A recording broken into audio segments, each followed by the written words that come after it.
Hello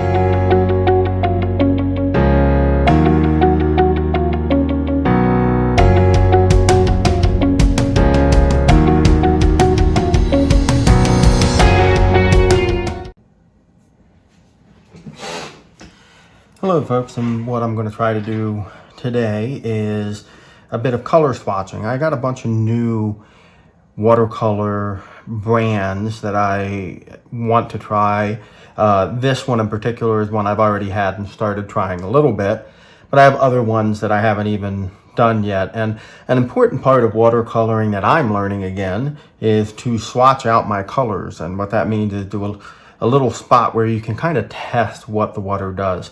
So before I get to this, I am using a number 8 silver black velvet. This is a, I believe it's a squirrel hair brush, and it holds on. It's a watercolor brush. It's one of the more expensive type to get, but I have found it does make a difference. I'm still getting used to these because synthetic brushes don't hold on to as much water as these do, so sometimes that throws me off.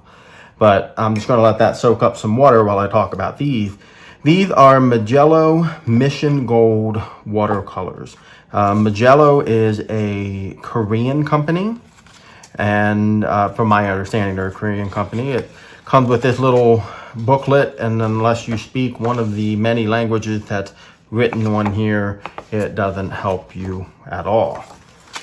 And then it gives a nice little packet information about where these colors come from, their light fastness, and things of that nature. So there's a color chart in here. Now the thing with color charts is what may be on the paper may not be exactly what you see in person, because these are printed materials. So anytime you get an art print or anything like that, as I've been learning, because I've sold a couple art prints, it takes a lot of work to figure out how to match the colors, I should say. So that's part of this process. So setting that aside, it comes in this nice package. Now Mission Gold, let me turn that around. Mission Gold watercolors are a professional type of watercolor. So again, these are more higher end, like the ones I have in my desktop palette.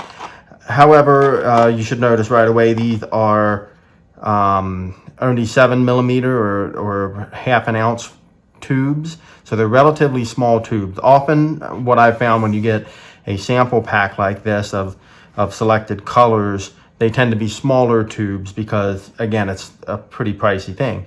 That's okay by me, because then I get to pick what colors I eventually like and will keep. So this is how it comes arranged. You can already tell I've squeezed them out.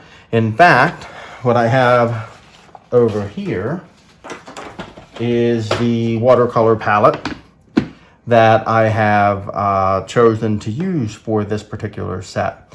Now this watercolor palette, I don't remember the brand, but it is airtight. I put the sticker on. If you're in Arizona, you recognize that logo as Dutch Brothers. It's a coffee chain here. You get the stickers if you go the first day of the month.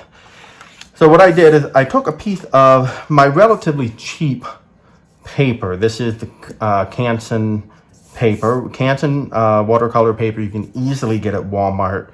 And, you know, I'm using that one because, first off, I don't want to cut up my really expensive paper for this. And secondly, I do art pieces on this paper. It's not a bad paper. If you watch the other videos I've done so far, and I've been using arches, you can tell this is a smoother texture. So that just means how the water is going to react on here a little differently, but I'm more used to this than I am to the arches. I noted each section with the corresponding colors. That's assuming I did it correctly, because I put the colors in before I put this piece of paper together. And this writing is in watercolor, in water-resistant ink. Or I should say waterproof ink. I intentionally did that because I did not want to deal with smearing ink. Now these watercolors, as you saw, they come in a tube, but the deal is you still take them out and you let them dry. It's important to let them dry. because that's most often how you're going to be dealing with them. So now you put a solid line of color down, rinse out your brush really well as you can. I got 2 cups of water, one for dirty water and one for clean water. Pick up some more clean water, and then just begin the process of wetting the paper on the other end, however far yours is. And as you wet, bring it up to connect to the yellow, or, well, whatever color you're working on. The goal here is to see how this watercolor, this particular brand, and again, the paper impacts this, but how much it will come up and blend into the wetness that you have placed down. Now, I did it only on this much this time around. I'll probably do closer to half in color on some of the other ones going down. I have to be careful too, because as I go down, if I do too much water, it'll connect and then the colors will run together. But the reason for this test is, remember, when you're painting with watercolor, one of the most beautiful aspects of watercolor is the washes, which is basically saturating your paper with water and allowing the color to run down, allowing it to mix together and to do those types of things. So now this is a permanent yellow deep. I don't know about you, but I would say that is orange, a light orange. And that's the funny thing. So you notice I just touched the yellow a little bit and how it ran over there. I want to try to avoid that when I can, but let's face it, I'm not going to avoid it. So, and then some more water, and let's see how that starts to go. Now, a thing to remember, we're putting on solid pigments, basically. Well, I shouldn't say solid pigments because that's a technical term, but we're putting down the solid color, right? And then, so that will be the brightest the color will be, and then it will fade out essentially. So the next color is a yellow orange. And what you'll notice here, compared to the permanent yellow deep, it does have a darker color. So like the permanent yellow deep doesn't say orange, it says permanent yellow deep. So now swatching is a very relaxing thing to do. I don't do it very much because, in all honesty, I don't get many new colors on a regular basis. So the fact that I even have some is a fun, exciting thing for me. And I'm already mixing my colors together a little bit on the paper here. But that's okay. It'll still be good. Now, I'm not sure how much you can see of the palette as I'm doing this, but what you'll notice, these watercolors have been in here already, I would say, maybe almost 2 months. And they are just re-wetting beautifully. What I mean by that is, now as you notice, see my orange is moving over. So part of the thing you'll notice with the cheaper paper, it buckles up, at least my experience is it buckles up a lot faster. And I just clean my dirty brush in my clean water. I do that all the time. So it does that quite often. So then I'm catching up here on what I'm doing. But you notice how beautiful those things run together, and even the mistakes here where I got some colors bleeding into the next. I mean, look at that. That's just a lot of fun how that looks, and it'll look even more fun when it's dry. I know professional watercolor artists, again, I'm not a professional, but professionals would be like, well, you know, you want to keep these separate because you want to see the pure color. And I am trying to keep it separate. In fact, in this one, I'm going to keep it just in the middle, and maybe I'll start doing it that way. But, you know, I'm not a professional. I do it for enjoyment. So whatever happens, happens sometimes, you know? And so I was saying how these colors just re-wet. It re-wets so beautifully, and that's a nice thing because If you're like me, when I first got into watercolor, I started thinking, uh-oh, I messed something up. Permanent red, and then I skipped one. Uh-oh, we're gonna switch. I'll have to make a note of this. So this one is the rose madder, and this one is the Quinceridon permanent rose. Again, I'm not a professional. I do this from time to time. And so that means I get to do things like mess up where my colors go. But anyway, I was saying, you know, if you're like me and your perception of watercolor paint was, you know, the Crayola watercolor kits you got as a kid, and, well, that's not professional enough because it's dried, and we all know artists get their watercolor from their paints from tubes, right? Well, I mean, that's a very childish perception of what's going on. Now, this is, before I go too far, this is a very fun color here, bright opera. Don't ask me what I'm going to use this thing for, because as you have probably already seen, I tend to do more nature scenes. I guess there might be some flowers that could use this color, but this is just a pink beyond pink. To me, this is a Sophia pink. Sophia's always been a pink girl, which is interesting because there's nobody else in our household is into pink. I mean, I'll wear pink, but that's beside the point.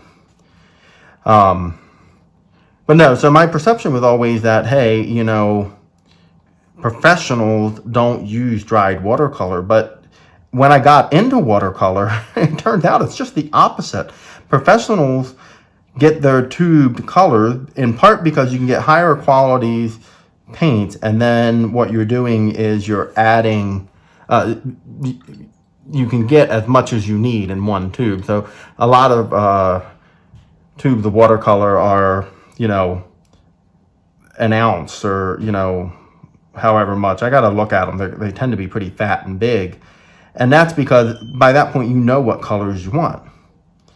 And so you are getting bigger colors, and it's essentially cheaper than having small little dried palettes all over the place. Now, there are some companies that you can buy already dried little watercolor pucks, for lack of a better way to put it. Those pucks are usually, so like I think Winsor & Newton is a brand that does that. I do have a Winsor & Newton palette. Maybe I'll do a swatching of that too. I've had that palette now for a year, and in all honesty, I haven't used it that much. Once I started getting into the M. Graham watercolors, which are in my palette, tabletop palette, I have just noticed a huge difference in the type. But anyway, Winsor & Newton has several different kinds. They have student grade, they have professional grade. And that's a key part to this is student grade and professional grade. You know, professional grade's just a little bit finer. And you know what? I think 8, 9, 1, 2, 3, 9, 1, 2, 3, 4, 5, 6, 7, 8, 9. Right? So right here. See, it's easy for me to lose track of what I'm doing when I'm talking. Doesn't help too that I'm not really listening to any music or anything. I'm just literally doing this.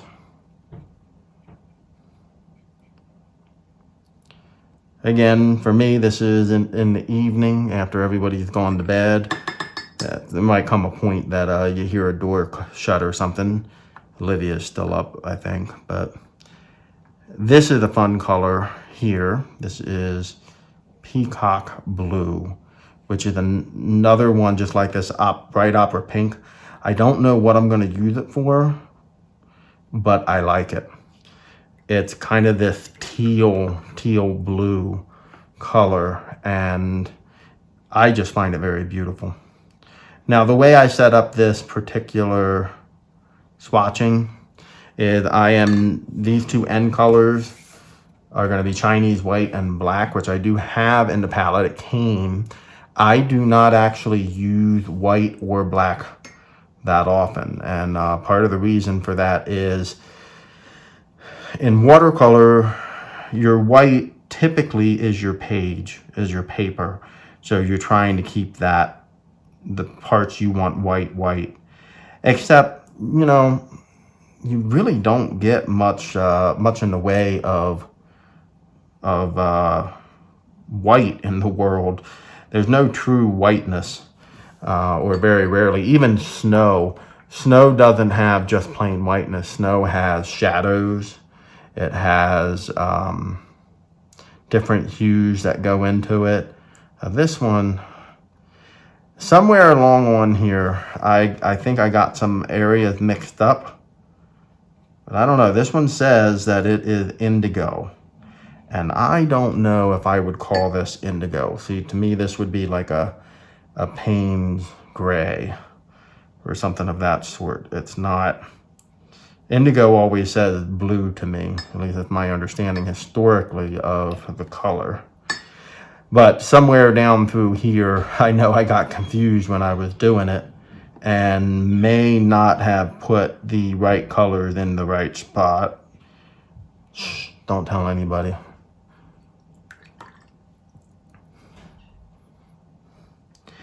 Now, when I do this, you know, when I talked about painting in the pictures that I was doing, I talk about some of the stuff that I think about, you know, life and all those things. When I do something like this, I am not thinking about that at all. In all honesty, when I do this, this is one of the great things about this process, is I just enjoy seeing the colors, right? Seeing what it looks like. Wondering, you know, how are they going to mix together? Like, so I just got a little bit of Hooker's green up here in the rose madder. Remember, I mixed those two up. And it's just sitting there because that spot on the rose madder probably is not that wet anymore. Or, you know, it's still pretty wet, but I'm not moving the page or anything. So it's just kind of hanging out there. Now, I have been finding lately that unless my palette has green on it, like, I should rephrase that, unless I'm out in nature and doing, I think it's called plenary air or something like that. I think it's a French phrase. And my French is not that good, especially since I never really took French. I just picked up whatever I did from books or from theology. Which, don't trust theology for learning French. If I'm out in the open air painting, then I might use green, because you figure when you're doing out in the air painting, you're limited in your palette size. So for instance here, I have this area up here in these two wells, and this tray comes out, although I have that tray taped in because it is very loose. So I have a couple loops of tape underneath because I don't want it falling out all the time. But anyway, so I'll use green out there just because, you know, it's easier. I can use, you know, like the sap green as a base and add some colors to it.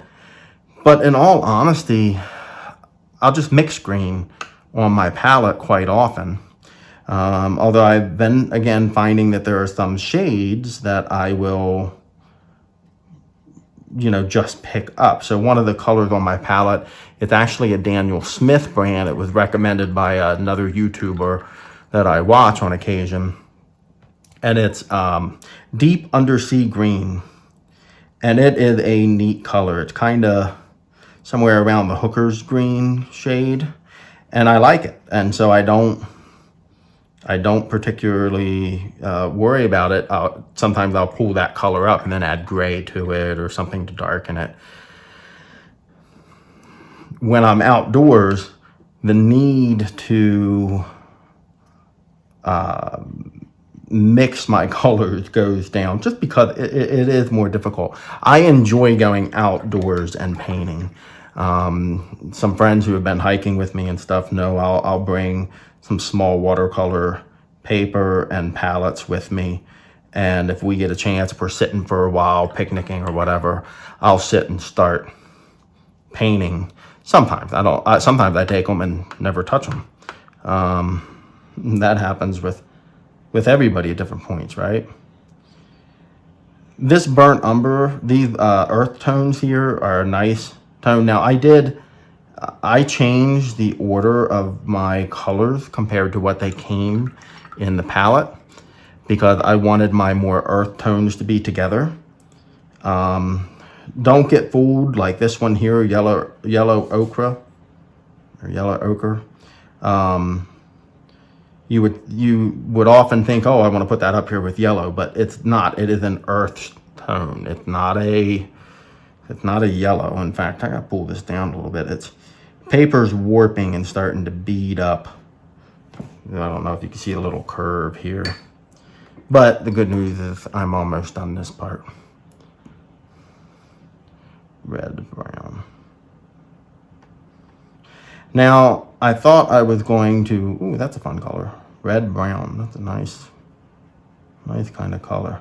I thought I was going to maybe start doing a small picture with these colors, but I think I'll save that for another video. I'm recording this one on my phone because I couldn't get the big camera set up in a way that I could capture this good enough. And again, it's late, so I don't want my hobby taken over by needing to fight with camera angles. So, oh, okay, so Van Dyke brown is kind of a gray brown. See that? See, even I'm learning stuff as I go through this. I've had this for a couple months, but doesn't mean I automatically pull certain colors, right? I mean, everybody has their favorites that they like.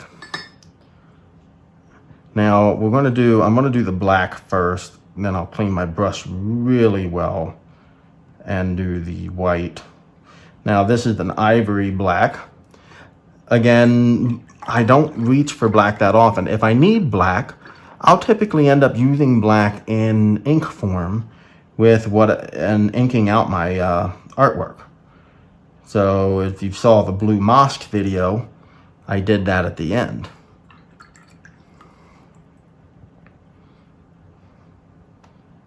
Another reason I don't like white and I don't like yellow, because if you've been mixing colors, all of a sudden you have colors in them.